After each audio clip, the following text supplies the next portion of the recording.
നമസ്കാരം. ലേഡീസ് ബാൻഡിലേക്ക് എല്ലാ പ്രേക്ഷകർക്കും സ്വാഗതം.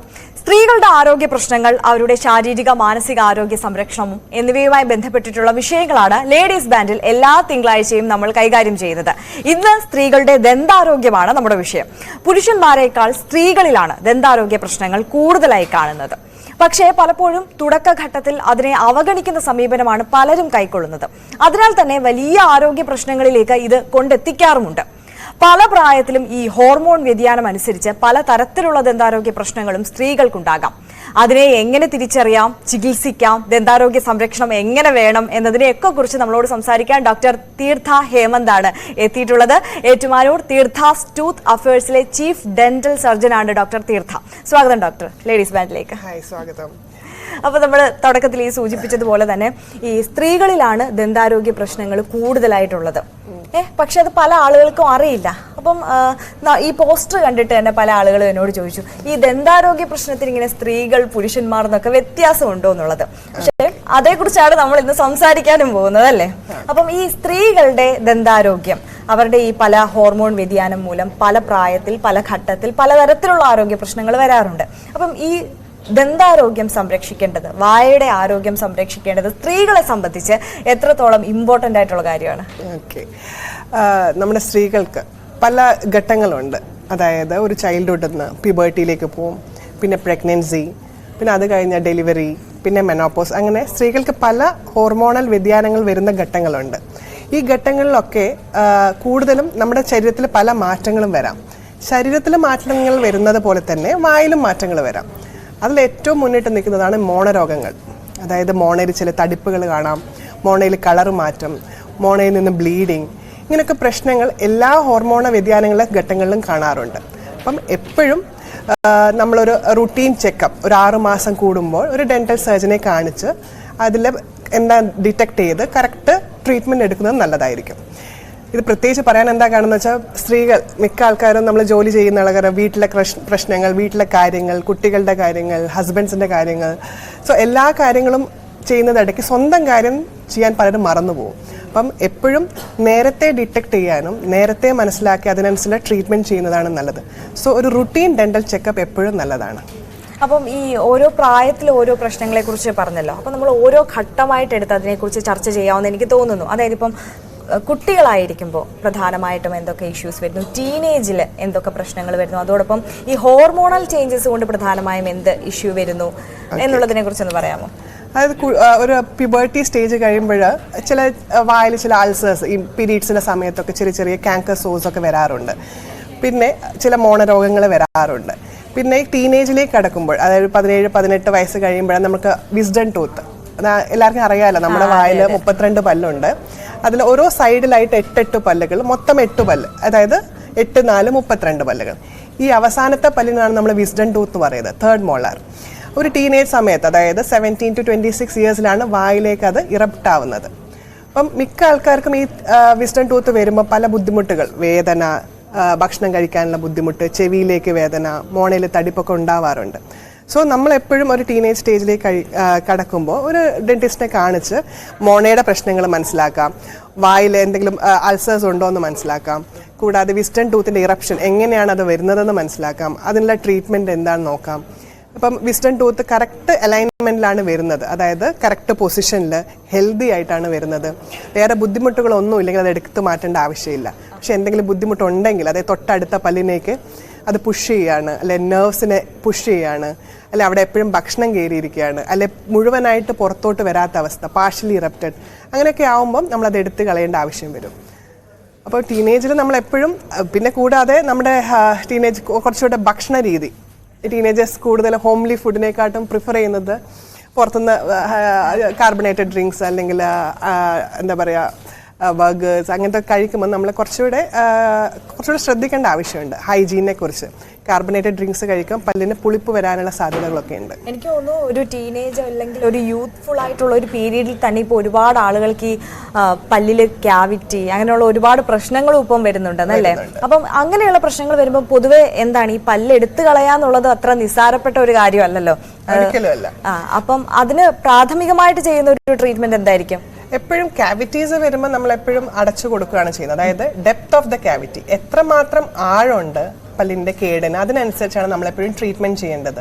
അപ്പം ചെറിയ കേടുകളാണെങ്കിൽ നമുക്ക് അടച്ചു കൊടുക്കാം. പക്ഷെ അകത്തോട്ട്, അതായത് വേരിലേക്ക് ഇറങ്ങുന്ന കേടുകളാണെങ്കിൽ നമ്മളത് റൂട്ട് കനാൽ ചെയ്ത് സേവ് ചെയ്യാം.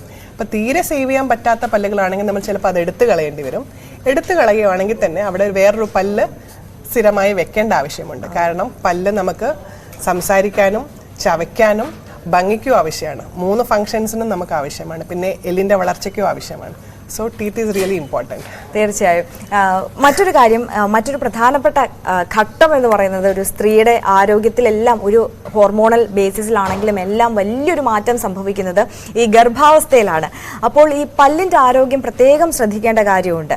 അപ്പം ഈ ഗർഭാവസ്ഥയിലുള്ള സ്ത്രീകളിൽ പ്രധാനമായും കണ്ടുവരുന്ന ഈ പല്ലുമായി ബന്ധപ്പെട്ടിട്ടുള്ള ആരോഗ്യ പ്രശ്നം, പല്ല് മാത്രമല്ല വായുടെ ഒരു ആരോഗ്യം മുഴുവൻ എടുക്കുമ്പോൾ അതെങ്ങനെയായിരിക്കും ഡോക്ടർ? പ്രഗ്നൻസി സ്റ്റേജ് അത് ഏതൊരു സ്ത്രീയുടെയും ലൈഫിൽ ഇമ്പോർട്ടൻ്റ് ആയിട്ടുള്ള ഒരു കാര്യമാണ്. അപ്പോൾ പ്രഗ്നൻസി സ്റ്റേജിനെ നമുക്ക് 3 ഡിവൈഡ് ചെയ്യാം. ആദ്യത്തെ 3 മാസം, രണ്ടാമത്തെ 3 മാസം, മൂന്നാമത്തെ 3 മാസം. അതിൽ ഏറ്റവും സേഫ് ആയിട്ടുള്ളൊരു ട്രൈമസ്റ്റർ അല്ലെ 3 മാസമാണ് 4, 5, 6. നമ്മൾ ഏത് ഡെൻ്റൽ ട്രീറ്റ്മെൻറ്റും ചെയ്യാനും പ്രിഫർ ചെയ്യുന്നത് സെക്കൻഡ് ട്രൈമസ്റ്ററാണ്. അപ്പോൾ ഏറ്റവും ശ്രദ്ധിക്കേണ്ടതെന്ന് വെച്ചാൽ പ്രഗ്നൻസി പ്ലാൻ ചെയ്യുന്നതിന് മുമ്പേ നമ്മൾ ഒരു ഡെന്റിസ്റ്റിനെ കാണിച്ചാൽ പല ചില ട്രീറ്റ്മെൻ്റ് ഒക്കെ നമുക്ക് അവോയ്ഡ് ചെയ്യാൻ പറ്റും. ആൻറ്റിബയോട്ടിക് കൊടുക്കുന്നതും എക്സ്റേ എടുക്കുന്നതൊക്കെ നമുക്ക് അവോയ്ഡ് ചെയ്യാൻ പറ്റും. സോ എപ്പോഴും പ്രഗ്നൻസി പ്ലാൻ ചെയ്യുന്നതിന് മുമ്പാണ് ഒരു ഡെന്റിസ്റ്റിനെ കാണിക്കേണ്ടത്. പക്ഷേ പ്രഗ്നൻസി ആയ ശേഷം ഒരു ബുദ്ധിമുട്ട് വന്നാൽ ചെയ്യേണ്ടതെന്നല്ല അതിൻ്റെ അർത്ഥം. ഒരു ഗൈനക്കോളജിസ്റ്റിനെ അവരെ കാണിക്കുന്ന ഗൈനക്കോളജിസ്റ്റിന്റെ സമ്മതത്തോടെ ഒരു ടെൻഷൻ ഉണ്ടാവും. അതായത് നമ്മൾ ആ സമയത്ത് എന്തെങ്കിലും ട്രീറ്റ്മെന്റ് എടുക്കുകയോ മരുന്ന് കഴിക്കുകയോ ചെയ്താൽ കുഞ്ഞിനെ അത് ബാധിക്കുമോ എന്നുള്ളൊരു ടെൻഷൻ ഉണ്ടാവും അല്ലേ? കാരണം നമ്മൾ ഏതൊരു ഡെന്റിസ്റ്റ് ആയാലും നമ്മളൊരു ട്രീറ്റ്മെന്റ് ചെയ്യുമ്പോൾ കുഞ്ഞിനെ കൂടെ കൺസിഡർ ചെയ്തിട്ടാണ് ട്രീറ്റ്മെന്റ് ചെയ്യുന്നത്. സോ കഴിയുന്നതും ആന്റിബയോട്ടിക്സ് അല്ലെ പെയിൻ കില്ലേഴ്സ് അല്ലെ എക്സ്റേ ഒക്കെ അവോയ്ഡ് ചെയ്യാനേ നോക്കത്തുള്ളൂ. അപ്പോൾ എന്തെങ്കിലും ഒരു എമർജൻസി വന്നാൽ ഗൈനക്കോളജിസ്റ്റിന്റെ സമ്മതത്തോടെ നമ്മൾ പ്രിഫർ ചെയ്ത് നമ്മൾ അതിൻ്റെതായ പ്രൊട്ടക്ഷൻ എടുത്ത് ട്രീറ്റ്മെന്റ് ചെയ്യാവുന്നതാണ്. ഓക്കെ ഡോക്ടർ, ഇപ്പൊ നമ്മളോടൊപ്പം ഒരു പ്രേക്ഷകയോട് ചേരുകയാണ്. കുണ്ടറയിൽ നിന്ന് ഉഷയാണ്. ഉഷ, ഡോക്ടറോട് സംശയം ചോദിച്ചോളൂ. ആ കോളർ നമുക്ക് കട്ടായി പോയിരിക്കുകയാണ്. നമുക്ക് മറ്റ് കോളർ വരുമ്പോൾ അതിലേക്ക് പോവാം. അപ്പോൾ ഡോക്ടർ, നമ്മളിപ്പോൾ പറഞ്ഞ പോലെ ഈ ഗർഭാവസ്ഥയിലെ പലവിധ ഘട്ടങ്ങളെ കുറിച്ച് പറഞ്ഞു. ഇനി നമ്മൾ ഒരു പ്രായമായി കഴിഞ്ഞു, ഒരു മധ്യവയസ്സിലേക്ക് എത്തിക്കഴിഞ്ഞാൽ ഈ മെനോപോസ് അടക്കമുള്ള ഹോർമോണൽ ചേഞ്ചസ് വരും. പിന്നെ എനിക്ക് തോന്നുന്നു പല്ലുമായി ബന്ധപ്പെട്ടിട്ടുള്ള ഒരുപാട് ആരോഗ്യ പ്രശ്നങ്ങൾ വരുന്നതും ഈ ഒരു പ്രായത്തിലാണ്. പ്രത്യേകിച്ച് ഒരു 40s കഴിയുമ്പോൾ പല ആളുകളും ഇപ്പം പല്ലെടുക്കുക, പുതിയ സെറ്റ് ഓഫ് ആർട്ടിഫിഷ്യൽ പല്ലുകൾ വെക്കുക, അങ്ങനെ ഒരു അവസ്ഥയിലേക്ക് പോലും വരുന്നുണ്ട്. അപ്പോൾ ആ ഒരു ഘട്ടത്തിൽ പ്രധാനമായും വരുന്ന അസുഖങ്ങൾ അതെങ്ങനെയാണ്, അതിന് ട്രീറ്റ്മെന്റ്സ് എങ്ങനെയാണ്? ഒരു 40 years കഴിയുമ്പോൾ മെനോപോസ് സ്റ്റേജ് കഴിയുമ്പം ചില ഇതുപോലെ തന്നെ ഹോർമോണൽ വ്യതിയാനങ്ങൾ ഉണ്ടാവും.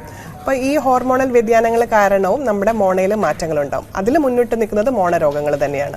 ശരി ഡോക്ടർ, ഞാൻ ഒന്ന് ഇടപെടുകയാണ്. ഒരു കോളർ ഉണ്ട്, ആലപ്പുഴയിൽ നിന്ന് അന്നമ്മയാണ്. അന്നമ്മ, സ്വാഗതം ലേഡീസ് ബാൻഡിലേക്ക്. ഡോക്ടറോട് സംശയം ചോദിച്ചോളൂ. ആ കോളറും കട്ടായി പോയി. നെറ്റ്വർക്ക് ഇഷ്യൂ ആയിരിക്കും. എന്തായാലും നമ്മൾ സംസാരിച്ചുകൊണ്ട് വന്നത്, അതായത് 40 വയസ്സ് അതായത് ഇപ്പം ചിലപ്പോൾ ചില ആൾക്കാർക്ക് നേരത്തെ മെനോപോസ് സ്റ്റേജ് വരാറുണ്ട്. അപ്പം ഈ ഒരു അവസ്ഥയിലും ഹോർമോണൽ വ്യതിയാനങ്ങളാണ് ഉണ്ടാകുന്നത്. ഈ ഹോർമോണൽ വ്യതിയാനങ്ങൾ മോണയിൽ വരുന്ന മാറ്റങ്ങളാണ്. അത് മോണയ്ക്ക് തടിപ്പ്, മോണയ്ക്ക് കളറ് മാറ്റം, മോണയിൽ നിന്ന് ബ്ലീഡിങ്, മോണ പഴുപ്പ്, ഇങ്ങനത്തെ ഒക്കെ ഉണ്ടാവാറുണ്ട്. പിന്നെ പ്രായമേറിയ ആൾക്കാർക്ക് ജീവിതശൈലി രോഗങ്ങളിലൊക്കെ മുന്നിട്ട് നിൽക്കുന്നതാണ് ഈ ഡയബറ്റിക് എന്നൊക്കെ പറയുന്നത്. അപ്പോൾ ഡയബറ്റിക് പേഷ്യൻസിനാണെങ്കിലും വായിൽ തുപ്പലിൻ്റെ എമൗണ്ട് കുറയുക, സിറോസ്റ്റോമിയ, അതിന് സിറോസ്റ്റോമിയ എന്ന് പറയാം. പിന്നെ ഡ്രൈ മൗത്ത്, പ്രായമേറിയവർ, അതായത് 40 years കഴിയുമ്പോഴൊക്കെ തുപ്പലിൻ്റെ എമൗണ്ട് കുറയുക, വായിൽ കുറച്ച് അൾസേഴ്സ് വരിക, വാനാറ്റം വരിക, മോണപ്പഴുപ്പ്, മോണയും പല്ലും തമ്മിലുള്ള ബന്ധം വിട്ടുപോവുക, പല്ലിന് ഇളക്കം വരിക, ഇതൊക്കെ ഒരു പ്രായമേറിയാൽ സംഭവിക്കാവുന്നതാണ്. പക്ഷേ ഇതൊക്കെ ക്യൂറബിളും ആണ്, റിവേഴ്സിബിളും ആണ്. നമുക്ക് നേരത്തെ ഡിറ്റക്ട് ചെയ്യുന്നതാണ് ഏറ്റവും ഇമ്പോർട്ടൻറ്റ്. നേരത്തെ കണ്ടുപിടിച്ച് നേരത്തെ മനസ്സിലാക്കി അതിനനുസരിച്ചുള്ള ട്രീറ്റ്മെൻറ്റ് ചെയ്യാവുന്നതാണ്. സോ ഏജ്ഡ് ആയ പേഷ്യൻസ് എസ്പെഷ്യലി 40 years കഴിയുമ്പം ഒരു പെരിഡോണ്ടിസ്റ്റിനെ കാണിക്കുകയാണെങ്കിൽ, അതായത് ഡെന്റലിൻ്റെ കുറേ വിഭാഗങ്ങളുണ്ട്, അതിൽ മോണയുടെ വിഭാഗം കാണിക്കുന്നത് വളരെ ഇമ്പോർട്ടൻ്റ് ആണ്. ഇപ്പം ഡോക്ടർ സൂചിപ്പിച്ച ഒരു പ്രശ്നത്തിൽ ഒരു പ്രധാനപ്പെട്ട ഒരു കാര്യമാണ് ഈ വായ് നാറ്റം എന്നുള്ളത്. ഇത് ആളുകളുടെ കോൺഫിഡൻസിനെ വലുതായിട്ട് ബാധിക്കാറുമുണ്ട്. അപ്പോൾ അത് എന്തുകൊണ്ടാണ് പ്രധാനമായും വരുന്നത്? ചില ആളുകൾക്ക് മാത്രമേ വരുന്നുള്ളൂ, അതൊരു കാര്യമാണ്. പിന്നെ ഇങ്ങനെ വന്നു കഴിഞ്ഞാൽ എന്തൊക്കെയാണ് ഇതിൻ്റെ ട്രീറ്റ്മെൻറ്റ്, ഇത് മാറ്റാൻ കഴിയുമോ എന്നുള്ള ഒരു കാര്യം കൂടിയുണ്ട്. എന്തായാലും നമുക്ക് ആ ക്വസ്റ്റ്യൻ്റെ ആൻസറിലേക്ക് എത്താം. നമുക്കൊപ്പം ഒരു പ്രേക്ഷക കൂടി ചേരുന്നുണ്ട്. നമസ്കാരം, ലേഡീസ് ബാൻഡിലേക്ക് സ്വാഗതം. എന്താണ് പേര്? ഹലോ, കേൾക്കുന്നുണ്ടോ? പറഞ്ഞോളൂ. ജയ കേൾക്കുന്നുണ്ടോ? ഹലോ. ജയ ടിവിയിൽ ശ്രദ്ധിക്കാതെ ഫോണിൽ ശ്രദ്ധിച്ച് സംസാരിക്കോ. ഡോക്ടർ കേൾക്കുന്നുണ്ട്, സംശയം ചോദിച്ചോളൂ. ജയ പറഞ്ഞോളൂ. ജയ ഹലോ. കേൾക്കുന്നുണ്ട് മാഡം. എന്റെ അമ്മയുടെ ഒരു കാര്യം ചോദിക്കാൻ വേണ്ടിയാ. പറഞ്ഞോളൂ, ചോദിച്ചോളൂ. ഓക്കെ. എന്റെ അമ്മയ്ക്ക് പല്ലിന് ചുറ്റും പഴുപ്പ് വന്നിട്ടുണ്ടായിരുന്നു. പിന്നെ 2-3 വർഷമായി ട്രീറ്റ്മെന്റിലാണ്. പക്ഷെ ഒരുപാട് മരുന്നുകളും ഓയിന്റ്മെന്റും ക്രീമെല്ലാം തേക്കുന്നുണ്ട്. ആ സമയത്ത് അത് പോകുന്നുണ്ട്. പിന്നെയും അത് വീണ്ടും വീണ്ടും അമ്മയെ അറ്റാക്ക് ചെയ്യുന്നുണ്ട്. നേരാവണ്ണം ഭക്ഷണം കഴിക്കാൻ പറ്റാത്തൊരവസ്ഥയാണ്. കുറെ ടെസ്റ്റ് ഒക്കെ ചെയ്തു, പ്രശ്നമില്ല എന്ന് പറഞ്ഞു. മരുന്ന് കഴിച്ചാൽ മാറുന്ന ഡോക്ടേഴ്സ് പറയുന്നത്. പക്ഷെ എന്തുകൊണ്ടാണെന്ന് മനസ്സിലാവുന്നില്ല മാം. Can you guide me? പേരെന്തായിരുന്നു? ജയ. ജയയുടെ അമ്മയ്ക്ക് എത്ര പ്രായമുണ്ട്? അമ്മയ്ക്ക് 56 കഴിഞ്ഞു. 56 അല്ലേ? ഓക്കെ. പല്ലിലാണോ മോണയ്ക്കാണോ പ്രശ്നം? പല്ലിന് ചുറ്റുമാണോ പ്രശ്നം? മോണയ്ക്കാണ് പ്രശ്നം. പല്ല് ക്യാവിറ്റീസ് വന്ന് കുറെ പോയി. ഓക്കെ. അപ്പം നമ്മൾ എന്താ ചെയ്യേണ്ടതെന്ന് വെച്ചാൽ മോണയ്ക്കാണ് പ്രശ്നം എന്നെങ്കിൽ നമ്മളൊരു മോണയുടെ എക്സ്റേ എടുത്ത് നോക്കി, അതായത് പല്ലിൻ്റെയും മോണയുടെ എക്സ്റേ എടുത്ത് നോക്കി അത് എന്ത് വഴിയാണ് പ്രശ്നം വന്നതെന്നും ഒരു മോണരോഗ വിദഗ്ധനെ, അതായത് മോണയും പല്ലും തമ്മിലുള്ള ബന്ധം എത്രമാത്രം ഉണ്ടെന്നും അതിൽ എത്രമാത്രം ബോണിൻ്റെ സപ്പോർട്ട്, മോണയുടെ താഴെയുള്ള ബോണിൻ്റെ സപ്പോർട്ട് എത്രമാത്രം ഉണ്ടെന്നും നമ്മൾ ആദ്യം മനസ്സിലാക്കണം. അത് എക്സ്റേ എടുത്ത് നോക്കി മനസ്സിലാക്കി അതിനനുസരിച്ചുള്ള ട്രീറ്റ്മെൻറ്റ് എടുക്കാവുന്നതാണ്. കൂടാതെ തൊട്ടടുത്തുള്ളൊരു ഡെന്റിസ്റ്റിനെ കാണിച്ച് അതിനാവശ്യമുള്ള ട്രീറ്റ്മെൻറ്റ് എടുത്താൽ നേരത്തെ ആണെങ്കിൽ നമുക്ക് കറക്റ്റായിട്ട് ട്രീറ്റ്മെൻറ്റ് എടുക്കാൻ പറ്റുന്നതേ ഉള്ളൂ. പക്ഷേ ഒരു സ്റ്റേജ് കഴിഞ്ഞാൽ പല്ലിന് ഇളക്കം വന്നു തുടങ്ങി അല്ലെങ്കിൽ തീരെ മോശമാണെങ്കിൽ എടുത്തു കളഞ്ഞിട്ട് അവിടെ ഒരു പല്ല് വെക്കുന്നതായിരിക്കും നല്ലത്. പക്ഷെ എന്തായാലും ഡെന്റിസ്റ്റിനെ കാണിച്ച്, തൊട്ടടുത്തുള്ള ഡെന്റിസ്റ്റിനെ കാണിച്ച് അതിൻ്റെ പ്രശ്നങ്ങൾ മനസ്സിലാക്കും. എക്സ്റേ എടുത്ത് നോക്കി മനസ്സിലാക്കി മോണയുടെയും പല്ലിൻ്റെയും അറ്റാച്ച്മെൻറ്റ് മനസ്സിലാക്കി അതിനനുസരിച്ച് ട്രീറ്റ്മെൻറ്റ് എടുക്കാൻ പറ്റുന്നതേ ഉള്ളൂ. അത് ഓരോ സ്റ്റേജ് അനുസരിച്ചാണ് ട്രീറ്റ്മെൻറ്റ്. അപ്പം ഫസ്റ്റ് സ്റ്റേജ്, സെക്കൻഡ് സ്റ്റേജ് ഒക്കെ ആണെങ്കിൽ നമുക്കത് രക്ഷപ്പെടുത്താൻ പറ്റും. അപ്പോൾ കുറേ മോശമാണെങ്കിൽ മാത്രമേ എടുക്കേണ്ട ആവശ്യമുള്ളൂ. മാം, പക്ഷെ പല്ല് 4 അമ്മയുടെ റിമൂവ് ചെയ്തു. അതിനുശേഷവും മോണ ഇങ്ങനെ പഴുപ്പ് വരുന്നുണ്ട്. ഒരു പ്രത്യേക ലിക്വിഡ് വരുന്നുണ്ട്. അതിന് ഡോക്ടേഴ്സ് മരുന്ന് തരുമല്ലാതെ അതിന്റെ ഒരു ഡീപ്പായിട്ട് ട്രീറ്റ്മെന്റ് എങ്ങനെ ഡയഗ്നോസ് അവർക്ക് ചെയ്യാൻ പറ്റുന്ന ഒരു മോണരോഗ വിദഗ്ധനെ പെരിഡോണ്ടിസ്റ്റ് എന്ന് പറയും. മോണരോഗ വിദഗ്ധനെ തൊട്ടടുത്തുള്ള ഒരു മോണരോഗ വിദഗ്ധനെ കാണിച്ചാൽ അത് എന്താണ് പ്രശ്നം കറക്റ്റായി മനസ്സിലാക്കാൻ പറ്റും. അതായത് മോണയ്ക്കകത്ത് പസ് ഉണ്ടോ, കളക്ഷൻ ഉണ്ടോ, അല്ലെങ്കിൽ മോണയും പല്ലും തമ്മിലുള്ള ബന്ധം കംപ്ലീറ്റ് ആയിട്ട് പോയോ, അല്ലെങ്കിൽ പോക്കറ്റ് എന്ന് പറയും, അതായത് പല്ലിന്റെ ഇടയ്ക്ക് ഭക്ഷണം കയറിയിട്ട് അവിടെ ഇൻഫെക്ഷൻ ആയോ എന്നൊക്കെ മനസ്സിലാക്കി അതിനനുസരിച്ചുള്ള ട്രീറ്റ്മെന്റ് ആണ് ചെയ്യേണ്ടത്. അപ്പം തൊട്ടടുത്തുള്ള ഡെന്റിസ്റ്റ് ഒന്ന് കാണിച്ചാൽ മതി. അവര് അത് കറക്റ്റായിട്ട് മനസ്സിലാക്കി എന്താണ് പ്രശ്നം എന്ന് മനസ്സിലാക്കി അതിനനുസരിച്ച് ട്രീറ്റ്മെന്റ് ചെയ്യും. ശരി ജയ, വ്യക്തമായി എന്ന് കരുതുന്നു. ഒരു പ്രേക്ഷകോടി നമുക്കൊപ്പം ചേരുന്നുണ്ട്. എറണാകുളത്ത് നിന്ന് സുറുമിയാണ്. സുറുമി, ഡോക്ടറോട് സംശയം ചോദിച്ചോളൂ. അതെ ഡോക്ടർ, പല്ലിന് ചുറ്റും ഈ ബ്ലാക്ക് കളർ ഇങ്ങനെ ഒരു ആവരണം പോലെയൊക്കെ കാണണത് അത് എന്തിന്റെയാണെന്നൊന്നും അറിയാനില്ല. പല്ലിന് ചുറ്റുമാണോ? പല്ലിന് ചുറ്റുമാണെങ്കിൽ അത് ചിലപ്പോൾ പല്ലിൽ അഴുക്ക് അടിഞ്ഞു കൂടിയതായിരിക്കും. അതായത് കക്ക എന്ന് പറയും. സുറുമി പല്ല് ക്ലീൻ ചെയ്തിട്ട് കുറെ നാളായോ? ചെയ്തിട്ടുണ്ടോ അടുത്ത്? ഇല്ല. ഓക്കെ. പല്ലിന് ചുറ്റും പല കാരണങ്ങളും ഉണ്ടാകും. ഒന്നെങ്കിൽ പല്ലിൽ അടിഞ്ഞു കൂടിയിരിക്കുന്ന അഴുക്ക് കാരണം, അല്ലെങ്കിൽ ചിലപ്പോൾ അത് കേടായിരിക്കാം, അല്ലെങ്കിൽ മോണയിൽ വരുന്ന കളറ് മാറ്റമായിരിക്കാം. അപ്പം എന്താണെന്ന് അത് മനസ്സിലാക്കി അതിനനുസരിച്ചുള്ള ട്രീറ്റ്മെന്റ് ആണ് ചെയ്യുക. അപ്പം തൊട്ടടുത്തൊരു ഡെന്റിസ്റ്റിനെ കാണിച്ചാൽ അത് അഴുക്കാണെങ്കിൽ അത് ക്ലീൻ ചെയ്യേണ്ട ആവശ്യമുള്ളൂ. ഇനി അതൊരു കേടാണെങ്കിൽ അത് അടച്ചു കൊടുക്കേണ്ടി വരും. ഇനി മോണയ്ക്ക് എന്തെങ്കിലും പഴുപ്പാണെങ്കിൽ അതിന് മോണ ചികിത്സ ചെയ്യേണ്ടി വരും. അപ്പം കഴിയുന്നതും വൈകാതെ തൊട്ടടുത്തൊരു ഡെന്റിസ്റ്റിനെ കാണിച്ച് അതിനുള്ള ട്രീറ്റ്മെന്റ് പെട്ടെന്ന് തന്നെ എടുക്കുന്നതാണ് നല്ലത്. കേട്ടോ? ശരി സുറുമി, വളരെ നന്ദി വിളിച്ചതിന്. ഇപ്പോൾ ഒരു പ്രേക്ഷകോടിയുണ്ട്. തിരുവനന്തപുരത്ത് നിന്ന് ശോഭനയാണ്. ശോഭന, ഡോക്ടറോട് സംശയം ചോദിച്ചോളൂ.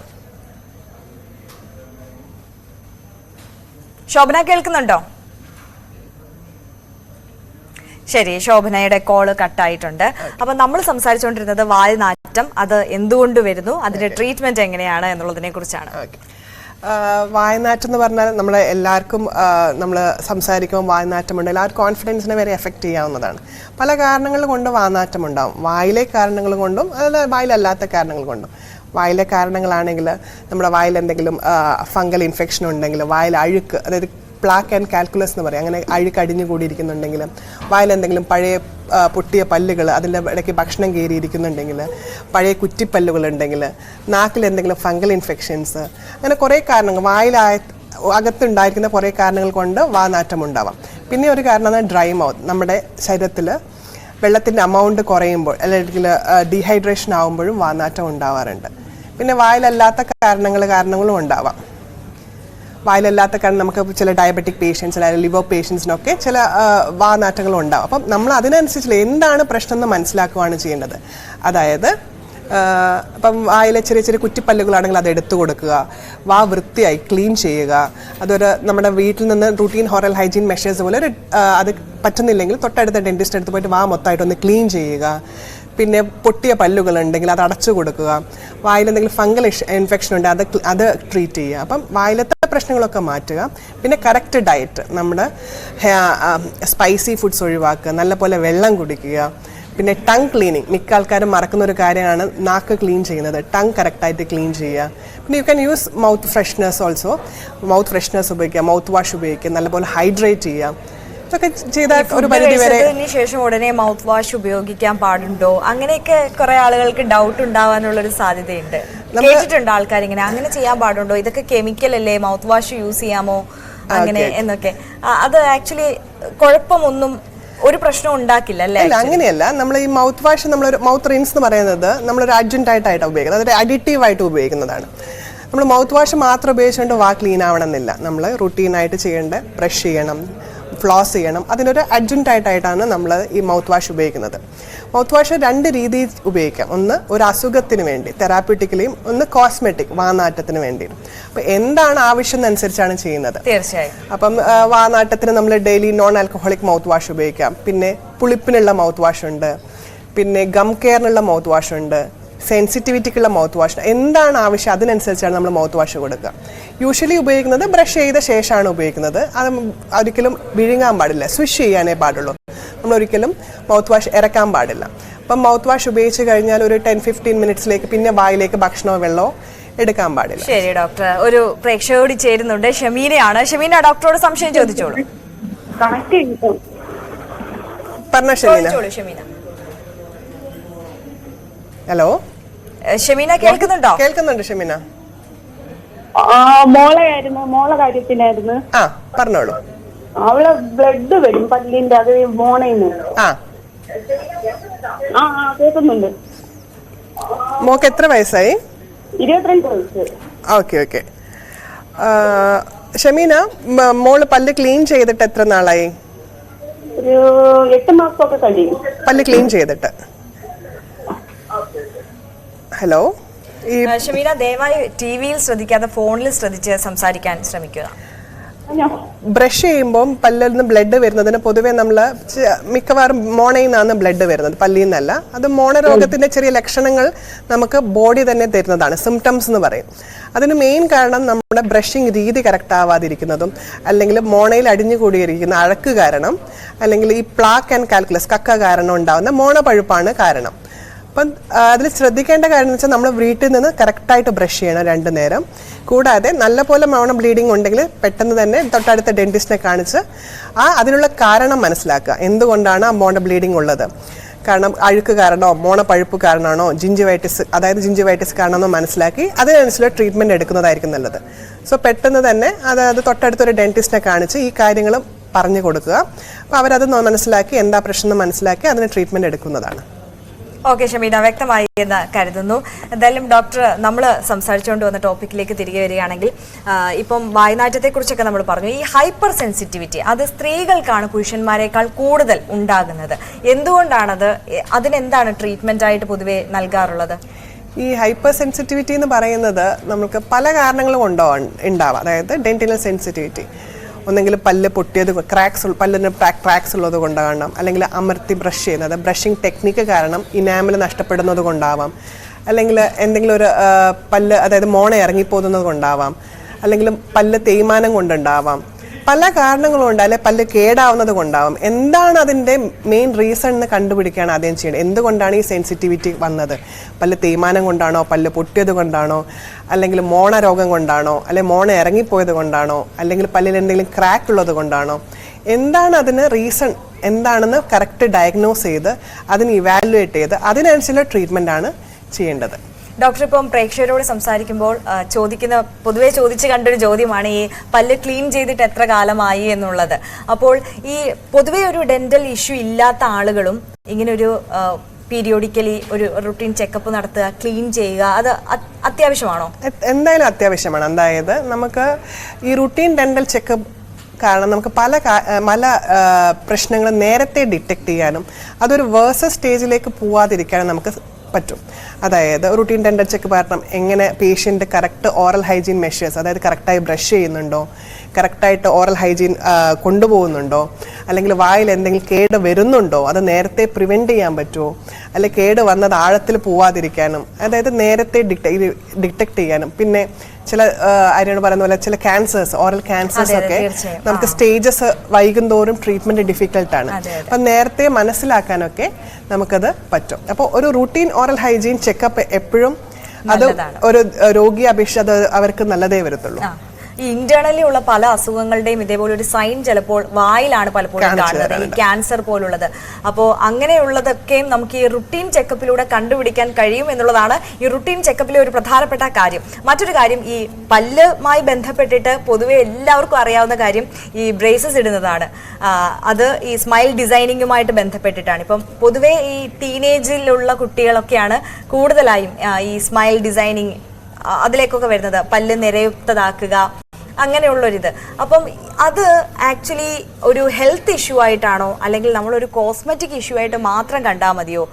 ഈ നിരതെറ്റിയ പല്ല് അല്ലെങ്കിൽ മോണ പൊങ്ങിയിരിക്കുന്നത് അത് ട്രീറ്റ് ചെയ്യേണ്ട ഒരു അത്യാവശ്യ കാര്യമാണോ നമ്മുടെ ഹെൽത്ത് വൈസ് നോക്കുമ്പോൾ? ഹെൽത്ത് വൈസ് നോക്കുമ്പോഴായാലും നമ്മളൊരു നിരതെറ്റിയ പല്ലുകൾ എപ്പോഴും എന്തായത് ഭക്ഷണം കയറിയിരിക്കാനും കറക്റ്റായിട്ട് ക്ലീൻ ചെയ്യാൻ പറ്റാതിരിക്കാനൊക്കെ സാധ്യതയുണ്ട്. അപ്പോൾ കറക്റ്റ് അലൈൻമെൻ്റ് ആണെങ്കിൽ, കറക്റ്റ് പല്ല് തൊട്ടടുത്ത പല്ലുമായിട്ട് കറക്റ്റ് ഒക്ലൂഷൻ, കറക്റ്റ് കടി, കറക്റ്റ് അലൈൻമെൻ്റ് ആണെങ്കിൽ ഈ പല്ലിൻ്റെ ഇടയ്ക്കൊക്കെ ഭക്ഷണം കയറാതിരിക്കാനും മോണ പഴുപ്പ് വരാതിരിക്കാനും ഈ അഴുക്കുകൾ അടിഞ്ഞുകൂടാതിരിക്കാനും പറ്റും. അപ്പം എപ്പോഴും ഒരു കോസ്മെറ്റിക് മാത്രമല്ല പല്ലിൻ്റെ സ്മൈൽ ഡിസൈനിങ് കൊണ്ട് ഒരു കോസ്മെറ്റിക് മാത്രമല്ല, തെറാപ്യൂട്ടിക് എഫക്റ്റും ഉണ്ട്. അതായത് അവരുടെ correct oral hygiene measures, correct oral hygiene കൊണ്ടുപോകാനും നമുക്ക് ഈ ട്രീറ്റ്മെന്റ് കൊണ്ട് പറ്റുന്നതാണ്. ഇപ്പം ഏത് പ്രായം മുതൽ ഈ ബ്രേസസ് ഇടാമെന്നുള്ള ഒരു ഇതുണ്ടോ?